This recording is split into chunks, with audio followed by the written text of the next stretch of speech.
दोस्तों, क्या आप तैयार हैं एक मजेदार और रहस्यमय सफर पर जाने के लिए? आज हम सुनेंगे धनतेरस की कहानी।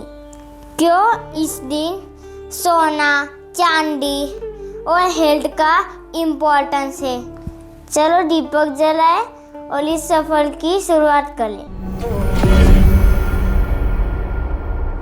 आज का इंसान दिन रात भाग रहा है, पैसे के पीछे, शोहरत के पीछे, नई नई चीज़ें खरीदने के पीछे। फिर भी उसके भीतर एक खालीपन है। मॉल्स और शॉपिंग कॉम्प्लेक्स के भीड़ के बीच कभी आपने सोचा है क्यों इंसान सब कुछ लेकर भी अधूरा महसूस करता है?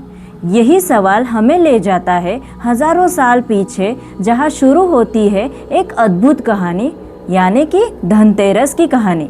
कल्पना कीजिए, समुद्र की लहरें उफान पर है, देवता और दैत्य एक साथ खड़े हैं, मंथन हो रहा है और अचानक समुद्र से निकलता है विष।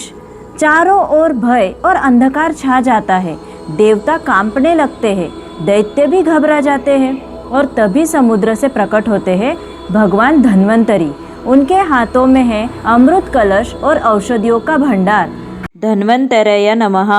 त्वमेव सर्व रोगानां नाशाय करुणानिधे। हे धन्वंतरी, आप ही समस्त रोगों का नाश करने वाले करुणा के सागर हैं।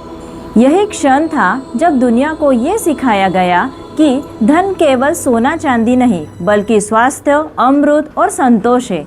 आज हम सोचते हैं धनतेरस मतलब सोने की खरीदारी, चांदी की बरकत। लेकिन क्या आपने सोचा है कि सबसे बड़ा खजाना क्या है? एक आलीशान घर या फिर एक स्वस्थ जीवन? धनतेरस हमें यही याद दिलाता है कि असली समृद्धि है स्वास्थ्य और आयु। पर कहानी यही खत्म नहीं होती, क्योंकि इस दिन का एक और अद्भुत रहस्य है यम दीपदान। कहा जाता है धनतेरस की रात को अगर आप दक्षिण दिशा में एक दीपक जलाते हैं तो वो दीपक अकाल मृत्यु और रोगों को दूर करता है। उस समय लोग यमराज से प्रार्थना करते हैं, मृत्युना पाश हस्तेन कालेन सह यमेन च दीपदानेन मे पापम नाशताम सर्वोत्दिशनम। हे यमराज, इस दीपदान से मेरे पाप नष्ट हो और अकाल मृत्यु दूर हो। यही कारण है कि आज भी लोग छोटे से दीपक में तेल डालकर घर के बाहर रखते हैं। ये दीपक सिर्फ घर को ही नहीं बल्कि आत्मा को भी प्रकाशित करता है। लेकिन यहाँ एक सवाल है, क्या ये दीपक केवल यमराज के लिए है या ये आपके भीतर के अंधकार के लिए भी है? सोचिए, अगर ये दीपक आपके लोभ, क्रोध और भय को भी मिटा दे तो क्या आपका जीवन बदल नहीं जाएगा? क्या यही धनतेरस का असली रहस्य है कि एक दीपक केवल बाहर ही नहीं बल्कि भीतर भी जलाना चाहिए? इसलिए जब आप आज दीप जलाए तो केवल लक्ष्मी धन की कामना मत कीजिए, प्रार्थना कीजिए कि आपके जीवन में प्रकाश, स्वास्थ्य और शांति सदैव बनी रहे। लेकिन कहानी यही पूरी नहीं होती, क्योंकि कहा जाता है कि ये दीपक अगले दिन नरक चतुर्दशी से भी जुड़ा है। कैसे? उस दीप से कौन सा नया रहस्य खुलता है?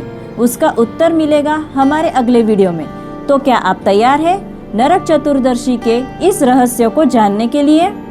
तो दोस्तों, ये थी धनतेरस की रहस्यमय और मजेदार कहानी। अब आप भी अपने घर में खुशियाँ और समृद्धि ला सकते हैं। जलाते रहो दीपक, मुस्कुराते रहो और मिलते हैं अगली वीडियो में। तब तक के टाटा, विदाई, बाय बाय।